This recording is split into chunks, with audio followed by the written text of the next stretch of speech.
Yeshua for his wonderful day. And it's been a couple of weeks now, but it's so good to be back with the assembly and with those that will be watching us and are looking at us.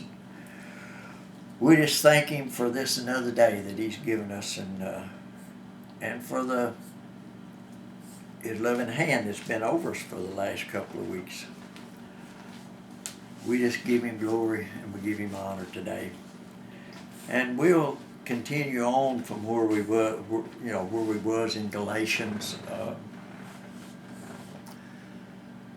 We've talked a lot and about different things about what people believe or think that we ought to be doing or think that we shouldn't be doing,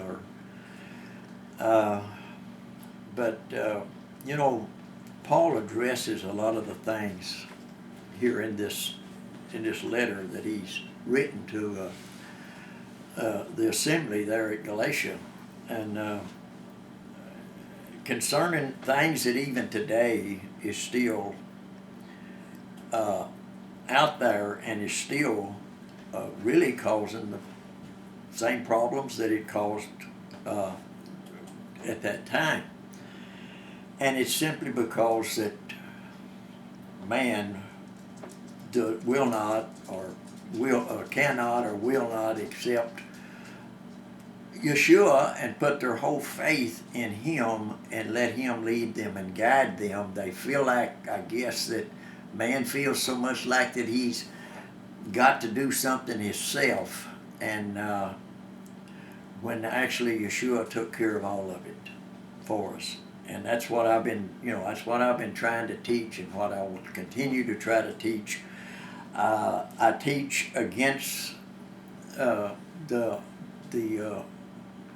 just to be plain, I teach against the old covenant still being enforced today, the laws of that covenant being enforced today. And Paul is confronting some of that here in this letter to Galatia, as well as he did in a lot of his other letters. This seemed to be his biggest conflict,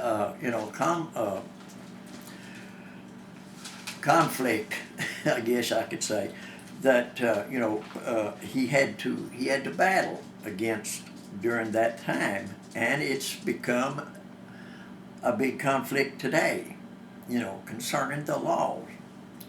Man continually wants to do this thing himself, and Yeshua, as I said earlier, took care of that. But anyway, I want to get on into it. But to bring us up, through we're into about over half of the second chapter here. But just to bring us up, Paul is writing here to the church, the assembly there at Galatia, and of course, as usual, he makes his greetings to all of them, and give Yeshua and the Father the praise and glory and honor. He gives them, in his introduction, but then he goes more or less straight into what he's wanting to talk to them about, and that is, like he said there. I said, I marvel that you are so soon removed from the gospel, that you have that's been preached to you. And I'm paraphrasing now to try to get us through this, get us caught up.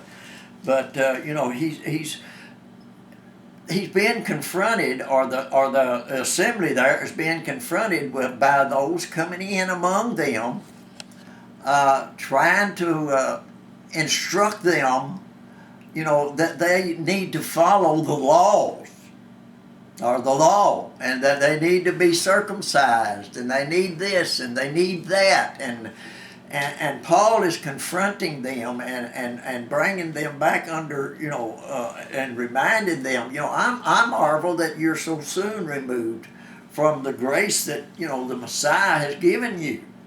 And as we'll get in today, he gets into the spiritual lid, and today I want to go against anyone that would say today that this is not a spiritual walk, that it's still, we still walk carnally.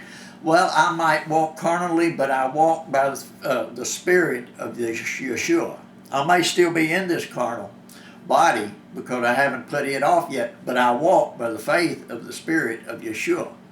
And this is a spiritual walk, and it's not a walk by the flesh. It's not, and this is coming back to this assembly.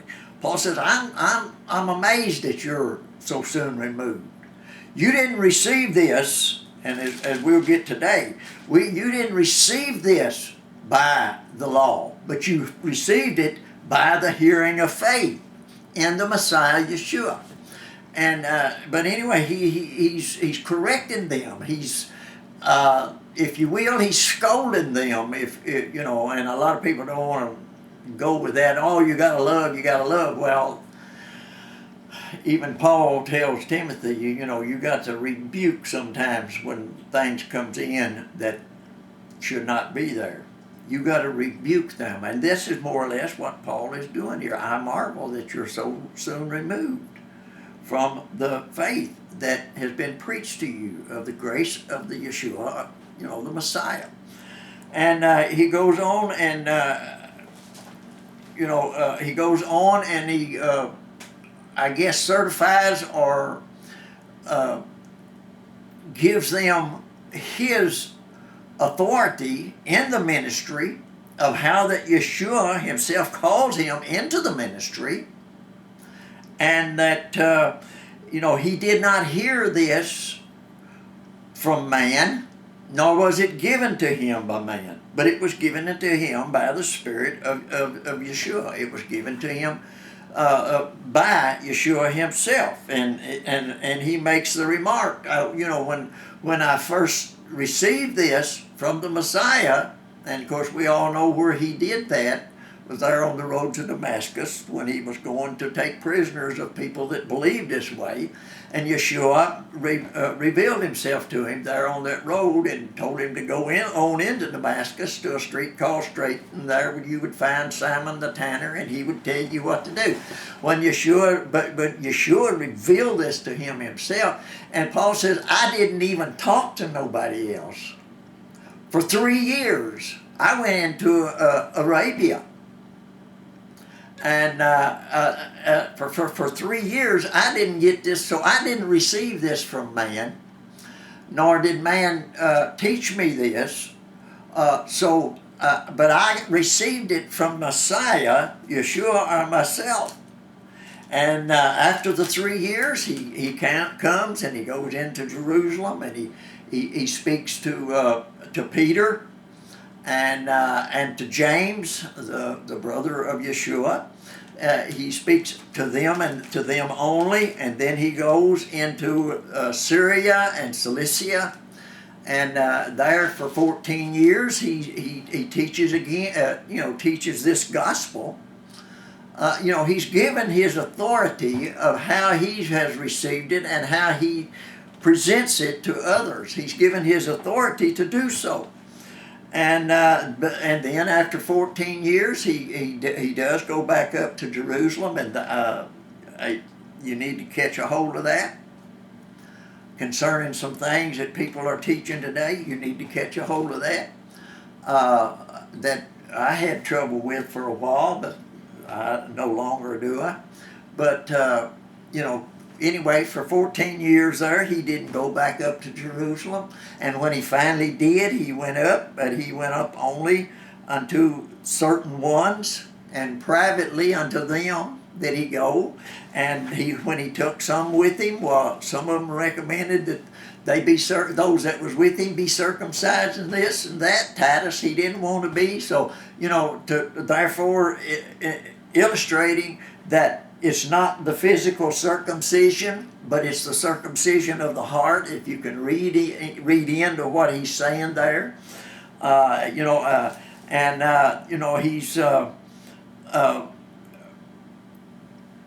kind of reminding them about what his ministry is all about, And he even, and to bring it up to it, he even rebukes Peter, the one that Yeshua chose to deliver this both to the Jew and to the Gentile. He even has to rebuke him when he comes to be with Paul and among the Gentiles. And while he's there among the Gentiles and with Paul, he kind of lived as the Gentiles lived. But then when some come from Jerusalem and come in amongst them, Peter separates himself, and Paul rebukes him for it, the 14th verse of the second chapter says, "But when I saw that they walked not uprightly according to the truth of the gospel, I said unto Peter before them all, If thou, being a Jew, livest after the manner of Gentiles, and not as do the Jews, why compellest thou the Gentiles to live as do the Jews?" So listen to what he is saying here.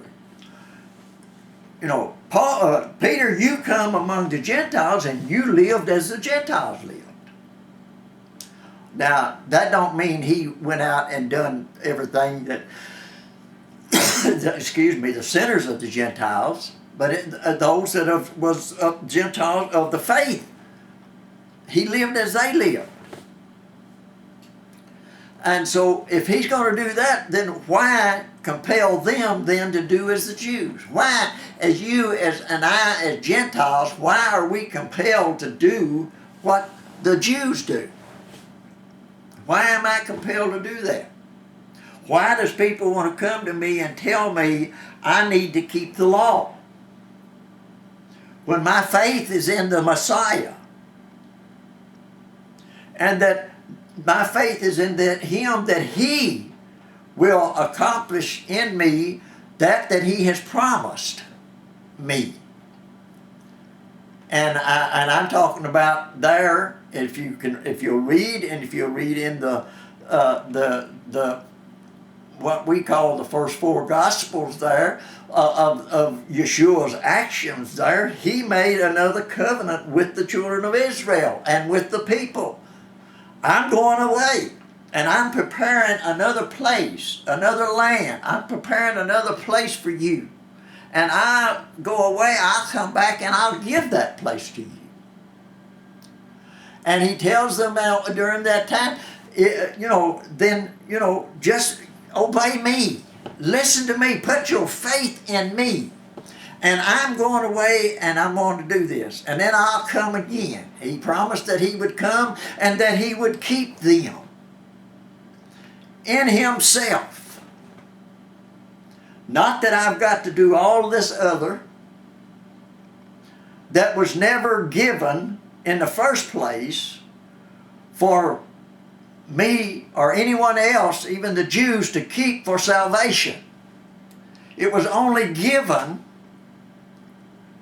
to keep them until the Messiah, their salvation, could come. Not for them to keep, but to keep them. That's something that many don't understand today. But anyway, we'll start here where that we left off in the 15th verse, where that Paul is beginning to explain what he's saying and what he's trying to say to them. It says, we Jews, now if you got the King James Version, I know it says we, who are, but the who are was put in there, but it doesn't have to be and doesn't need to be. It says, we Jews, by nature, and not sinners of the Gentiles, knowing that a man is not justified by the works of the law. I'm not justified by that. But, what does that say? In other words, if I'm not justified by the law, then I must be justified some other way. But by the faith of Yeshua, the Messiah. Even we have believed in Yeshua, Messiah, that we might be justified by the faith of Messiah. and not by the works of the law. For by the works of the law shall no flesh be justified. Now listen to what Paul is saying from that verse on through at least the rest of this chapter 2. Listen to what he is saying here. Understand in your heart and in your mind. Let Yeshua reveal to you what Paul is saying here.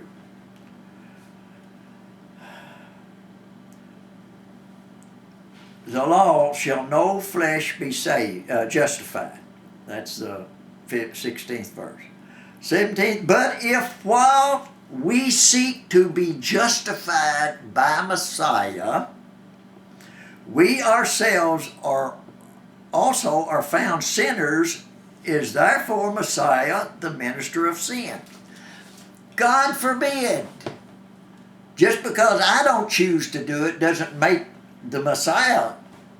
Just because I don't put my faith in him to keep me doesn't make him the sinner. It makes me the sinner.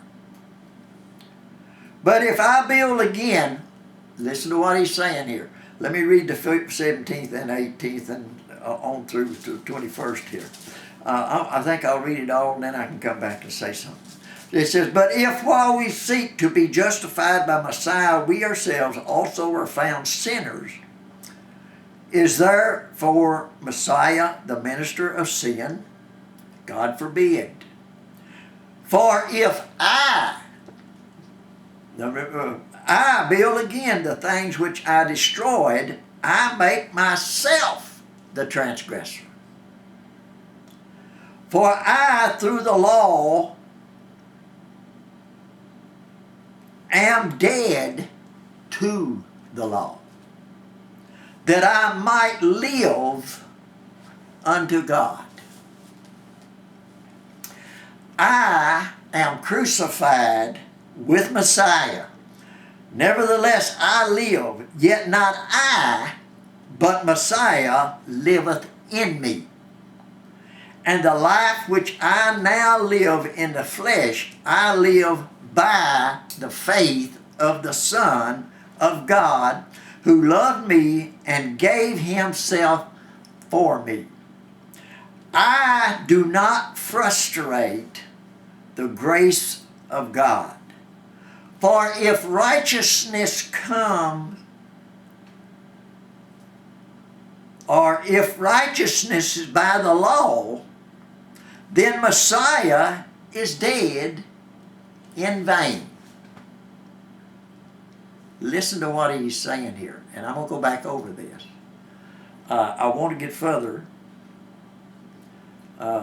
because he's saying so much more, and I know I speak for a long time a lot of times, but you just can't say this in just a few words or a few minutes. You've got to, to get what Paul is talking here, and even I can't do it in an hour or 45 minutes or whatever. I can't do it. I have to continue on another day. But I want you to understand what he's saying here. If we seek to be justified by Messiah, we ourselves, listen to what he said, also are found sinners, is therefore Messiah the minister of sin? God forbid.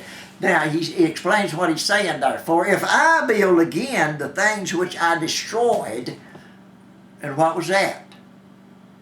That he no longer lived by the law. I've been destroyed. I make myself a transgressor. If I go back to that, if I build that again, then I make myself the transgressor, not Yeshua. If I choose to go back to that, then I make myself the transgressor. For I, through the law, am dead to the law. And if people could only understand that, what the law was put there for. The scriptures tells us, and it tells us here in Galatians, that the law was given for one purpose, and that was as a schoolmaster that would lead me to the knowledge that that I cannot live this. I can't keep the laws because of the laws. I can't keep the laws and be justified by them. For I, through the law, in other words, the law specifically shows me that I can't keep it. That it takes one greater than me to do so. And if it takes one greater than me to do so, then the only one that can do it is the Messiah. And the only way he can do it is by me putting my faith in him and allowing him to work his righteousness in me. Not anything I do, but it's everything he does. For I, through the law, am dead to the law, that I might live unto God. I am crucified. Now we can go back to Romans if you want to, and you can read. I think it's I'll say it's from the 5th through the 7th chapter. There you can and get the understanding here about crucifying this old flesh. When we are crucified and we're buried with him, we crucify this flesh.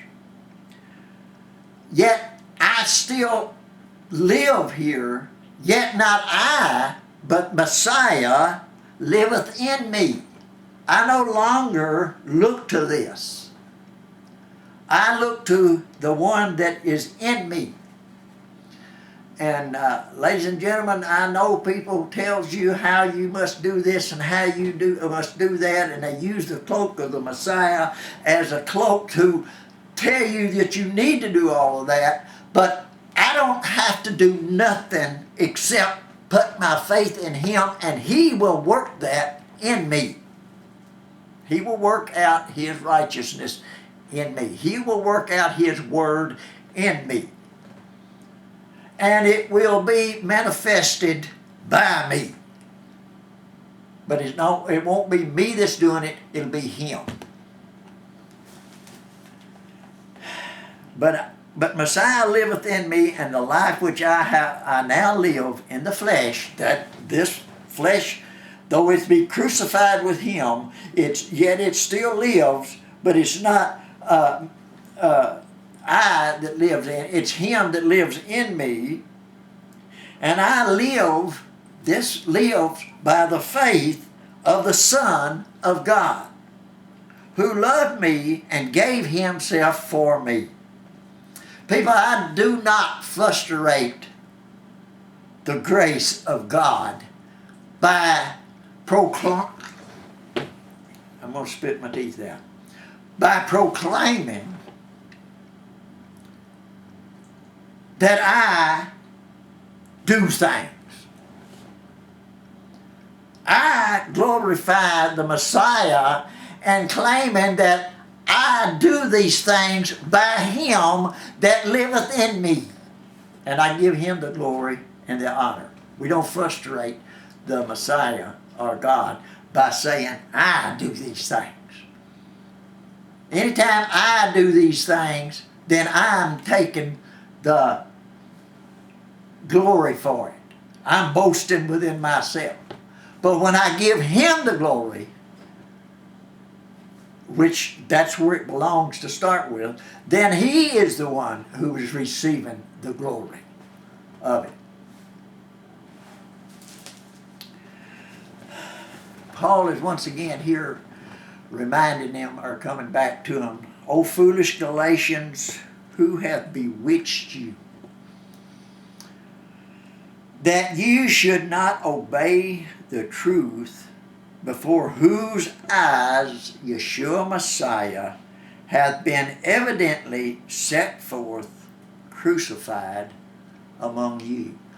Who has bewitched you that you should believe something else other than that I have already preached to you about the Messiah. And you know, nowhere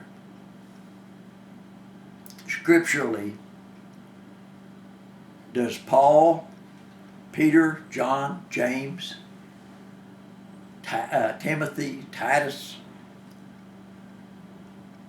nowhere in here do they ever proclaim that they keep the law. But every time, if you will listen to what they're saying, they are giving Yeshua. They give Yeshua the glory for it. Now, a lot of people, I want to say it's in Peter, but it may be in James or John, you know, the ones over toward the back of the book. I forget exactly which one of them is talking about it, which, you know, that they obey, or they're encouraging you to obey the Word of God. I forget which one of them it is. I think maybe, after thinking about it, I think maybe it's John. But anyway, one of them is encouraging people to obey the Word of God. And people have so wrongly inserted, you know, instead of the Word of God, which if you obey the Word of God, it teaches you to put your faith in the Messiah. And we'll talk about that maybe here in a little bit. But they insert the law there instead of the Word. But the Word teaches us. The law teaches us one thing. It teaches us that we cannot keep it and that we cannot be justified by it. But the Word teaches us that we can be justified. And we can be justified through our faith in the Messiah. But anyway, that's just one example. There's many. But anyway, we'll go on. O foolish Galatians, who hath bewitched you that you should not obey the truth, before whose eyes Yeshua Messiah hath been evidently set forth crucified among you? This only would I learn of you. Now listen to what Paul is saying here. Did you receive the Spirit by the works of the law? Did you receive the Spirit by doing the works of the law? Or by the hearing of the faith in Messiah? Which way did you receive the Spirit? Which way did you do it? Did you do it by the works? Or did you do it by the hearing of faith?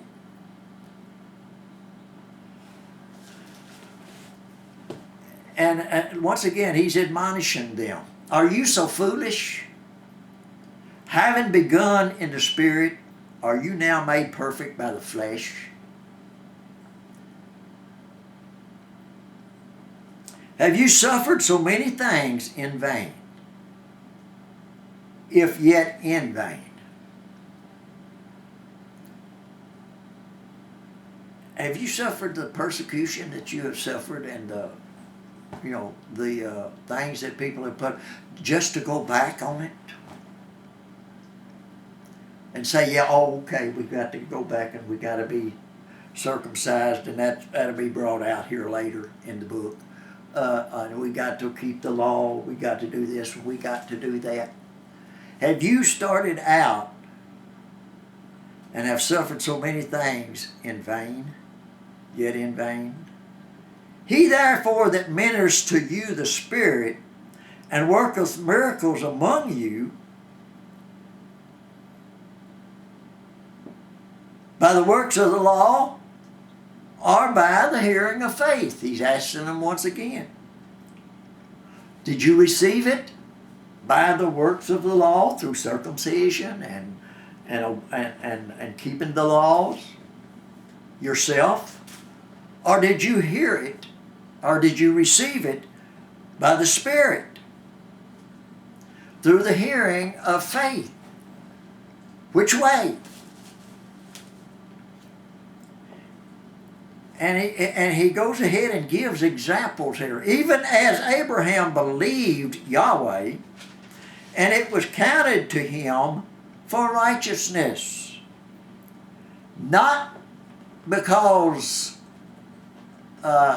anything that Abraham was doing himself, but he believed what God said. He believed Yahweh when he told him, you get up and you get out, and you go across this land, and everywhere you put your foot, I will give it to you for an inheritance and for your children inheritance. And I will make of you a father of many nations. And Abraham didn't say, well, what have I got to do? He just got up and done it. Put faith in the word of what Yahweh told him, and he got up and followed him. And it wasn't always an easy walk. He had battles, he fought kings, but his faith was in Yahweh, that Yahweh would fulfill that thing that he had promised. And yet Yahweh did not fulfill it in Abraham's lifetime.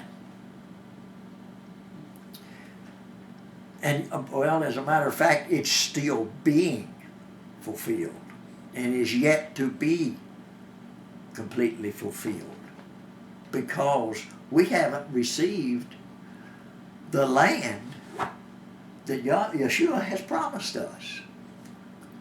We are, in effect, doing the same thing that the children of Israel did from their exodus of Egypt unto their entering in of the land of Canaan. That's, as I've said before, and as most of you agree, that's where we're at right now. And there's some points that's to be made in that. Just one of them is, concerning, of course, there's a appointed time coming up within the next 3 weeks anyway.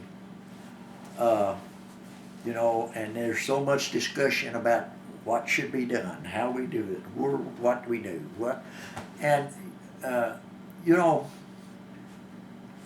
want to make a point of something here.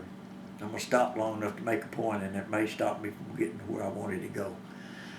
But I feel like making this point is, Yahweh gave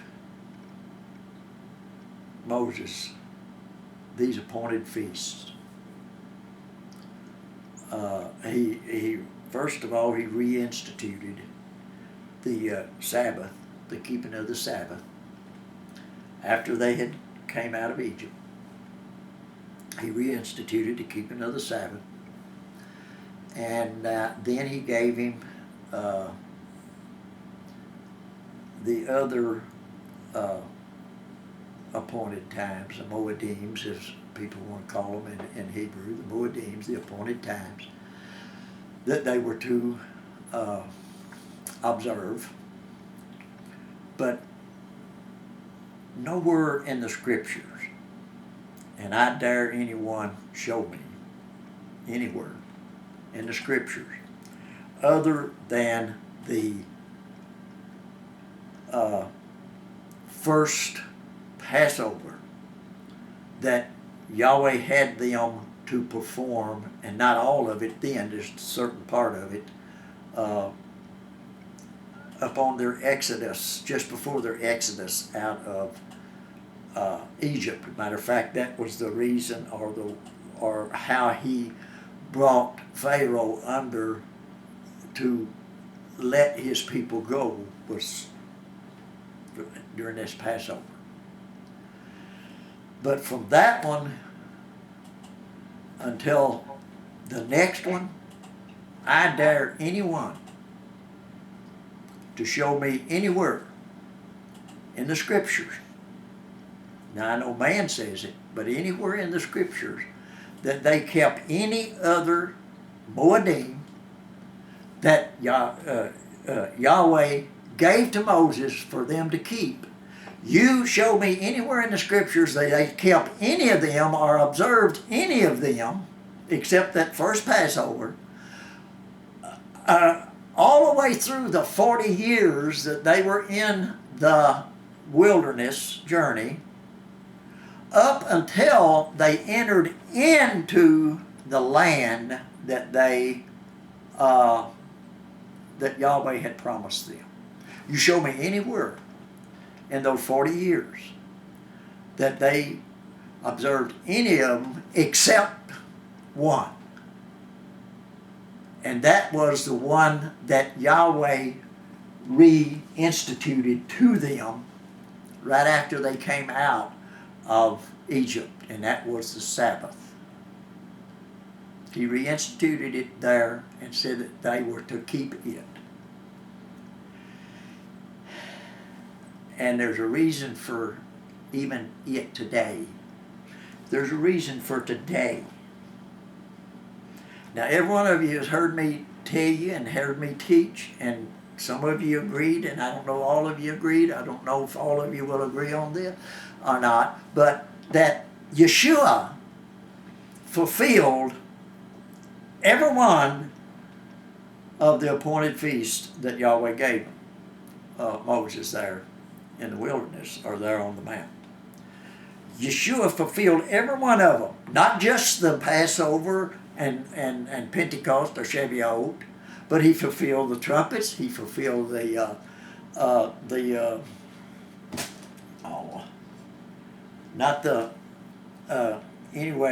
atonement, that's what I'm trying to say. The trumpets, the atonement, and he fulfilled the dwelling, anyway, my mind went blank, but anyway, that feast, 7 days, and the 8th day, now the 8th day is still, Unleavened bread. No, that's Passover. But he fulfilled every one of them to go on. The Feast of Weeks, if you want to. But he fulfilled every one of them.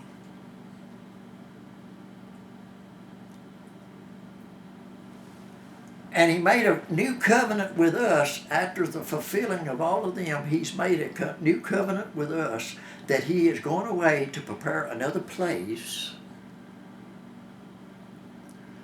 that where he was, we could be also. In other words, I'm going away to prepare a place for you, and I'm going to give you that place. All the other has been a type and shadow of this place that he has gone away to prepare. And we're from there to whenever he fulfills that promise, we are in a wilderness walk. And the only one that they observed during their wilderness walk was the Sabbath. And the reason for that is the only one that has to this day has not been fulfilled. And it won't be fulfilled until he comes again and gives us that new land, that new city, Jerusalem, the new Holy Land that he has gone away to prepare. Then that one will be fulfilled. The very first one that he instituted, if you would, there in Genesis, After the creation, the 6-day creation, and on the Sabbath day he rested, or on the 7th day he rested, where he instituted that to be with his children, to be with his creation. That's the only one that has not yet been fulfilled. And, all the others have been fulfilled. He fulfilled them. And during our wilderness walk, we're waiting for the fulfillment of that one. And what others would want to refer to his return, his millennial reign. Has nothing to do with a lot of the other that people want. But anyway, I'll get just a little bit further. Ye therefore that they which are of faith, the same are the children of Abraham. The scripture said, Abraham believed Yahweh, and it was accounted to him for righteousness. Know ye therefore that they which are of faith, I'll get it right, the same are the children of Abraham. We are the children of Abraham. Those that are of the faith, not those that keep the law, but those that are faith. And some of y'all might even disagree with me. I don't know, but that's never deterred me, anyways. But anyway, the scriptures. It says, now the scriptures, the word, foreseeing that God would justify the heathen, the Gentile, through faith, preached before the gospel unto Abraham, saying, in thee shall all nations be blessed. By the same faith that Abraham had in Yahweh, that is what is going to bless all nations. And are we going to be the children of Abraham is by the faith, not by the works, but by the faith. Now we do the works of the word that Yahweh, that Yeshua instills in us, but that's different. So then they which be of faith are blessed with faithful Abraham. Do you hear what he's saying here? He's trying to tell these people, don't listen to this stuff that's coming in among you, saying you must do this and you must do that. What you must do is put your faith in the Messiah. That is what I told you. For as many as are of the works of the law, and people can say, well, that ain't what he's talking about. Well, that's what he says he's talking about. For as many as are of the works of the law are under the curse. For it is written, cursed is every one that continueth not in all things which are written in the book of the law to do them. If you want to do that, then if you don't do every one of them, then you're going to be judged by all of them. Children, I'd rather be judged by my faith in the Messiah than to try and do those things, and which of some of them I don't even understand, or probably, if the truth be known, don't even know what some of them are and what some of them means to do. Just a few of them. And so if I do them, then I'm okay. I'm not, because I don't do them all. But that no man is justified by the law in the sight of God. No man. He said that back here. We Jews by nature, and not sinners of the Gentiles, knowing that no man is not justified by the works of the law. And that's what he's saying. But that no man is justified by the law in the sight of God, it is evident, for the just shall live by faith. That's how we're going to live, is by our faith in the Messiah. Now, where the just shall live by faith, where is that at? Is that just in the New Testament, in the New Covenant part? Or is that also under the Old Testament and in the Old Testament? I'm just going to, just for real quick sakes, I'm going to go to Habakkuk. I think that's how you pronounce that. Habakkuk. Anyway, it's in the 2nd chapter. And here Yahweh has given him a vision. Now, this vision's not clear to him, nor is it really clear to anyone else right now. And it tells of the times of the end. It's not very clear in what, is written here. But anyway, in the 2nd chapter here of Habakkuk, I'll read the first 4 verses here. It says, I will stand upon my watch and set me upon the tower, and will watch to see what he will say unto me, and what I shall answer when I am reproved. And Yahweh answered me and said, write the vision and make it plain upon tables, that he may run that readeth it. For the vision is yet for an appointed time, another time, but at the end it shall speak and not lie. Though it tarry, and that's, man has trouble with that, is tarrying, waiting upon Yahweh and upon Yeshua. They get it in their minds what something ought to be done, so they go to doing it the way they think it ought to be done, instead of just waiting upon Yeshua. Tarrying. Wait for it, because it will surely come. It will not tarry. It will not tarry when Yahweh says it's time. And it will come. Yeshua has promised us that he has gone away to prepare a place for us, that where he is, there we may be also.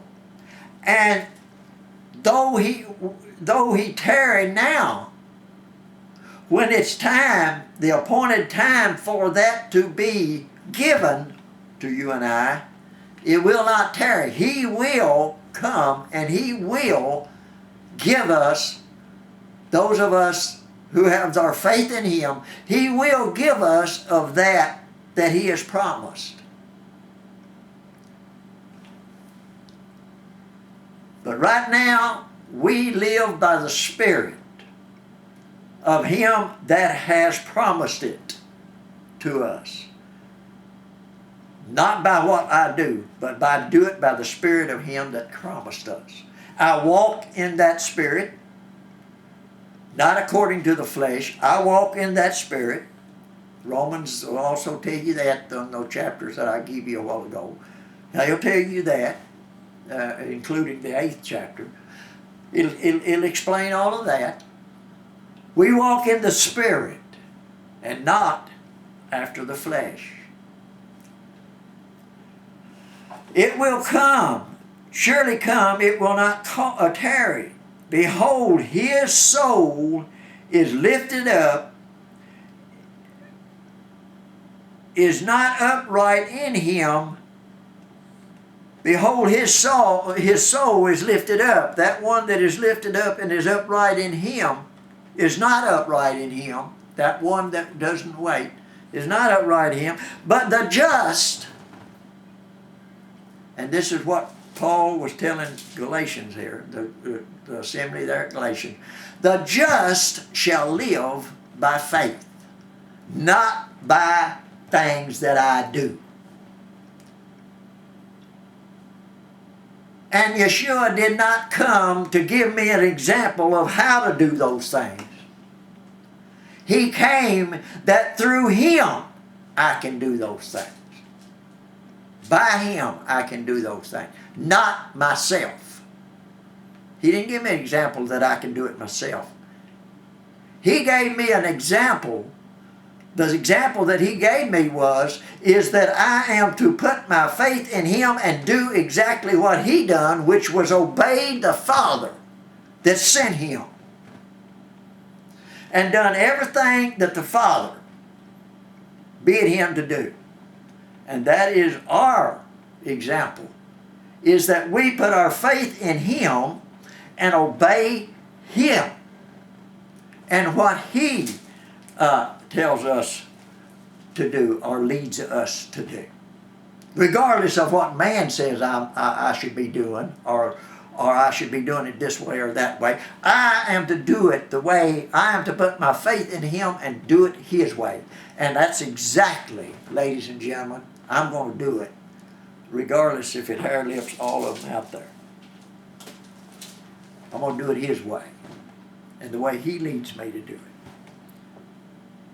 The just shall live by faith. And the law, listen to this, and the law is not faith, but the man that doeth them shall live in them. The law is not of faith. It's of works. And of carnal works. Not of faith and spiritual works in Him. And if you do them, then you're going to have to live by them. And I guarantee you, there ain't a man alive that can do it.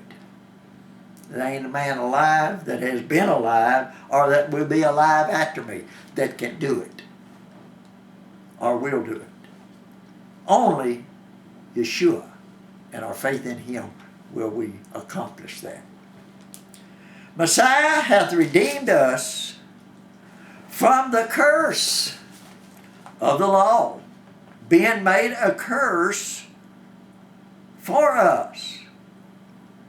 For it is written, cursed is every one that hangeth on a tree. He became that curse for you and I. Why should I try and do anything else but to put my faith in Him and to obey Him and listen to what He has to say for me instead of listening to what everybody out here amongst us that's coming in amongst trying to tell me how I ought to do something or what I ought to do. Ladies and gentlemen, I'm not going to do it. I'm going to obey Him. That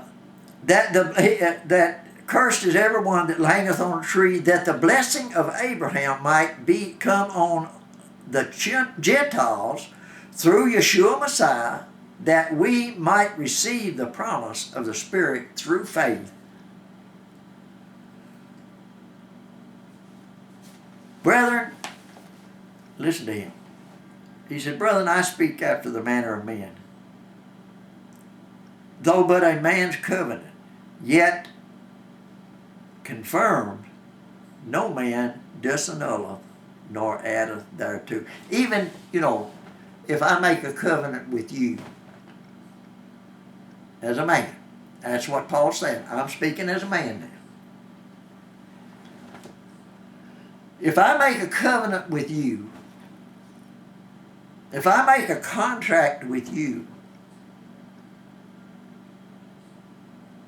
and we agree on that contract, or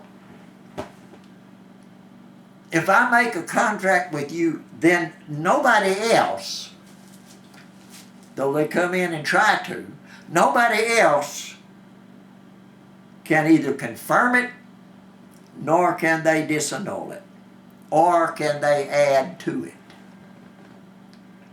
That contract would be between me and you. That covenant would be between me and you, and nobody else out here can come in and say, well, it ought not be this way, let's make it that way. But man is constantly trying to make it different from the covenant that Yeshua made with his people, with those that are his. Man is constantly trying to come in and change it or add to it or take away from it. And all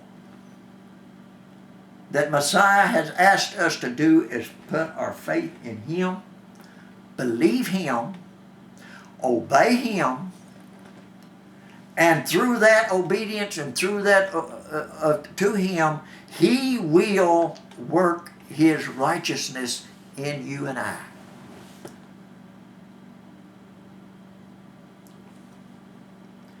And I know, and I see it through posts and through word.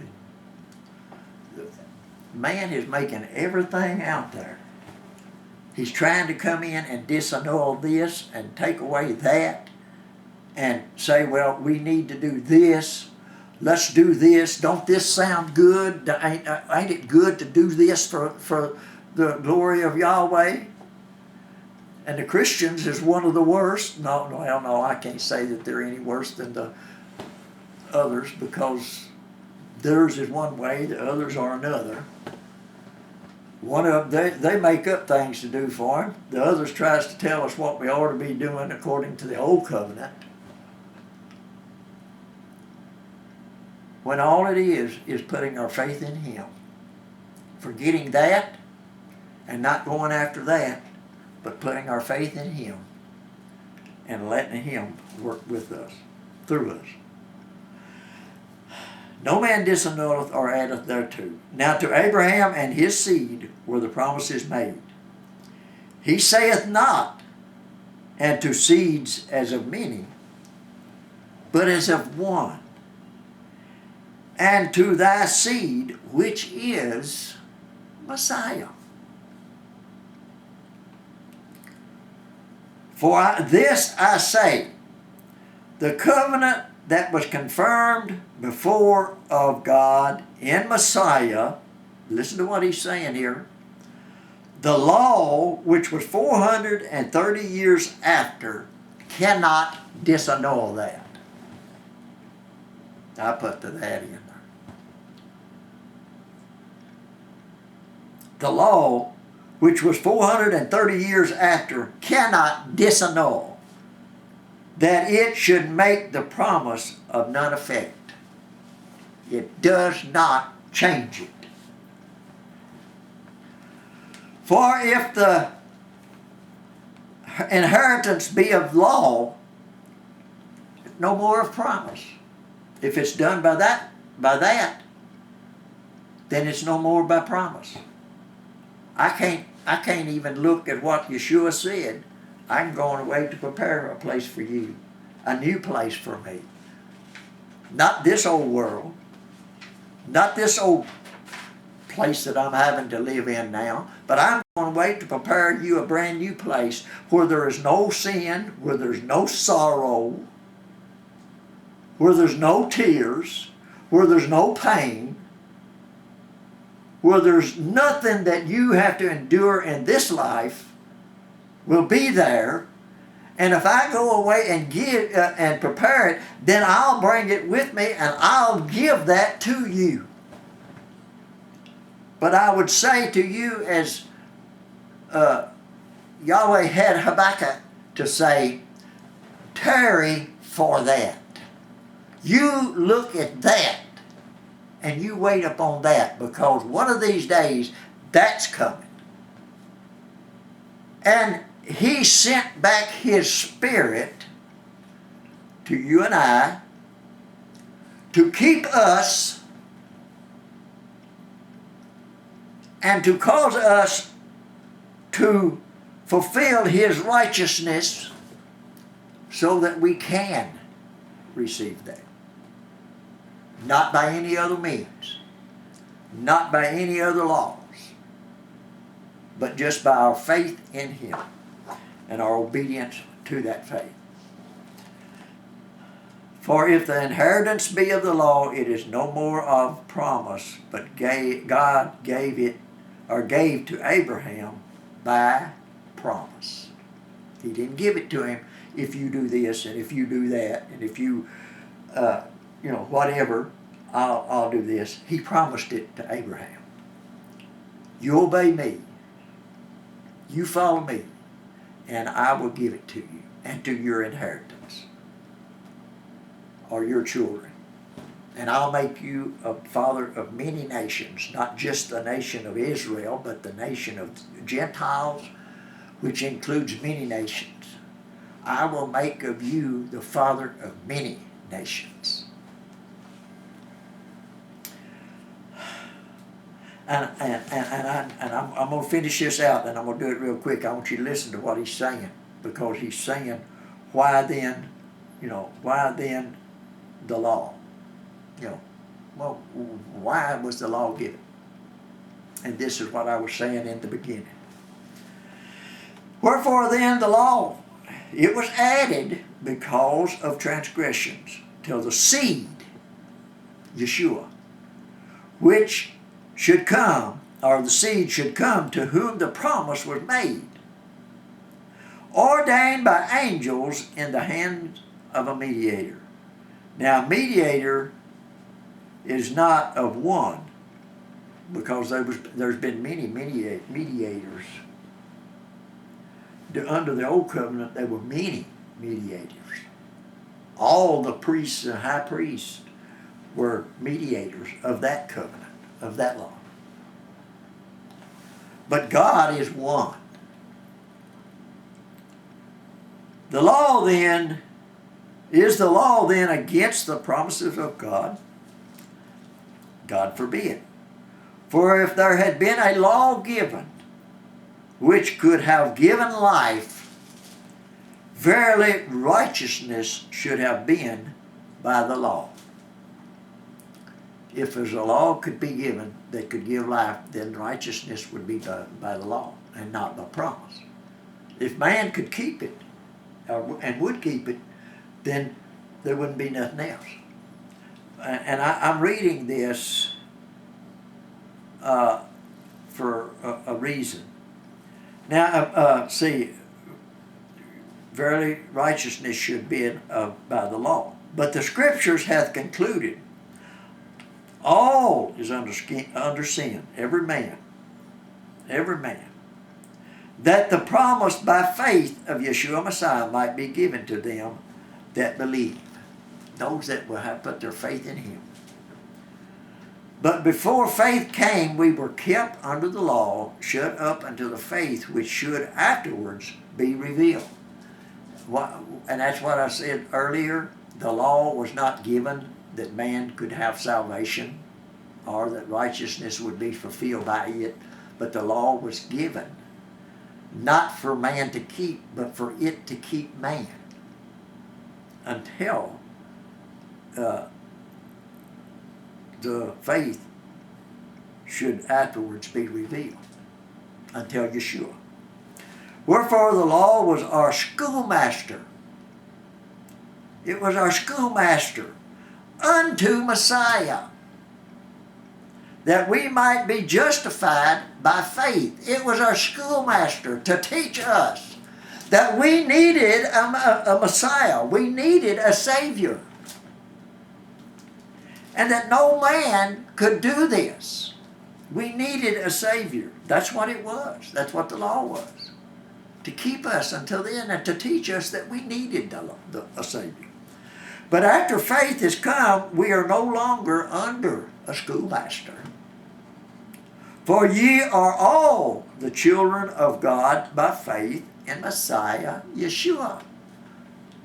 And this is what he's telling these people there at Galatia. Those that he had preached this gospel to, that had some people had come in amongst them, telling them a bunch of lies, and they were beginning to have doubts or whatever. And Paul is coming back and he's teaching them this all over again. It's not through that, but it's through your faith in the Messiah. And that's all of the words that he's saying, all of the words that I've said in this last hour and few minutes here. All that I'm saying here is, and all that I am trying to teach you and try to show you is that it's through faith in him, and our faith in him and our walk in him, in his spirit, that will accomplish that he has set forth to do, and that is to fulfill his righteousness in you and I.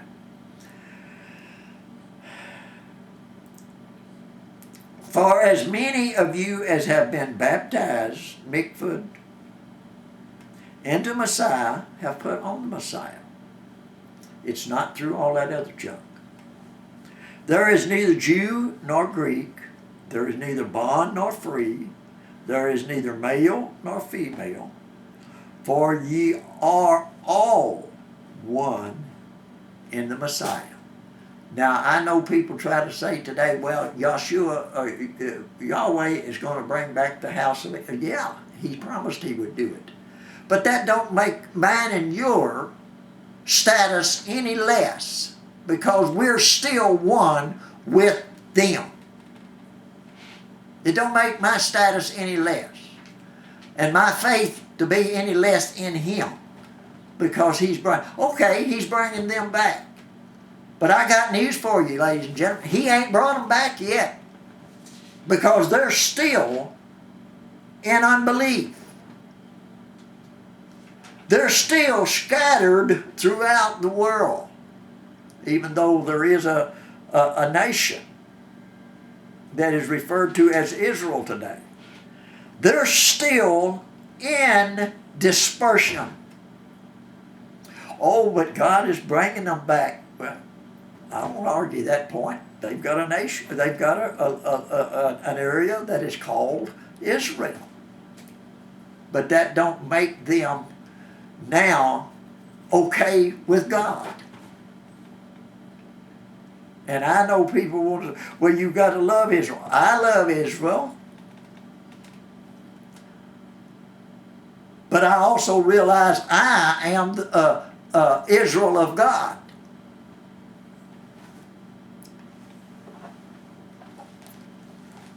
And I don't have to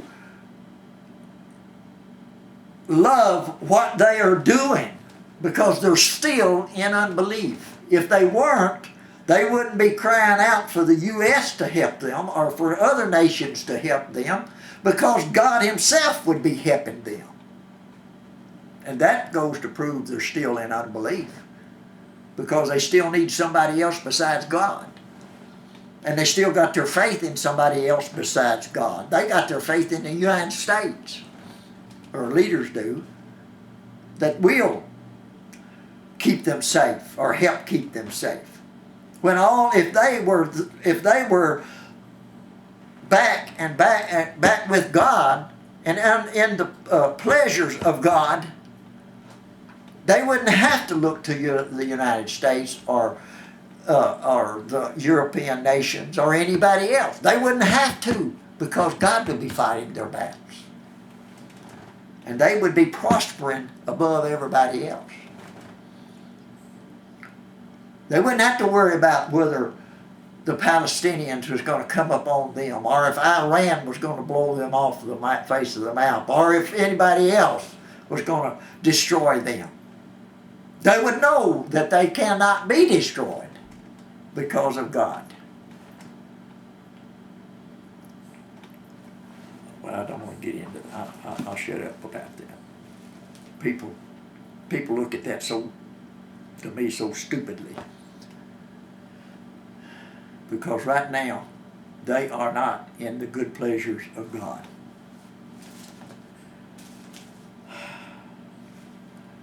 And if you be Messiahs, and this is it, I'm going to try to close now here. If you be Messiahs, then are you Abraham's seed and heirs according to the promise. Whether I'm a Jew or whether I'm a Gentile, it don't make any difference. If I am Messiah's,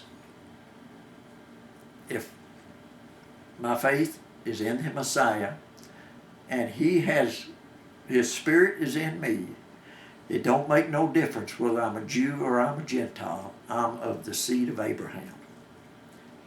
And I'm an heir according to the promise that Yahweh made to Abraham.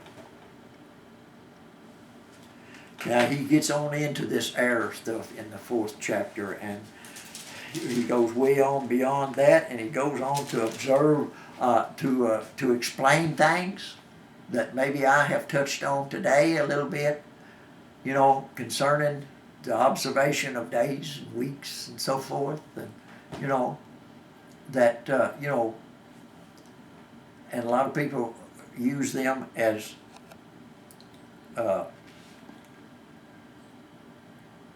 the Gentile observation of their days and things, but that's not what he's talking about there, as we'll find out next week. Because that's not what's coming in amongst them. What's coming in amongst them is that you must be circumcised, and you must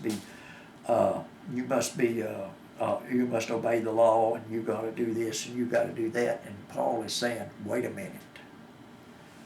Did you hear this, and did you receive this by the works of the law, or did you receive it by the hearing of faith?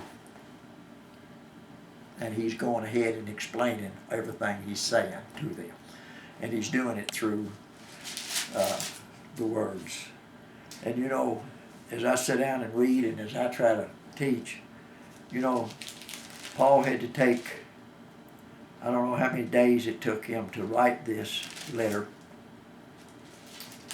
and how many words he had to use here to try and explain to them people the difference, and what they really need and what they don't need. And here I've been well over an hour, and I haven't, just like Paul, I haven't even, touched all of it yet, and I haven't said everything I want to say concerning it, because there's, I just,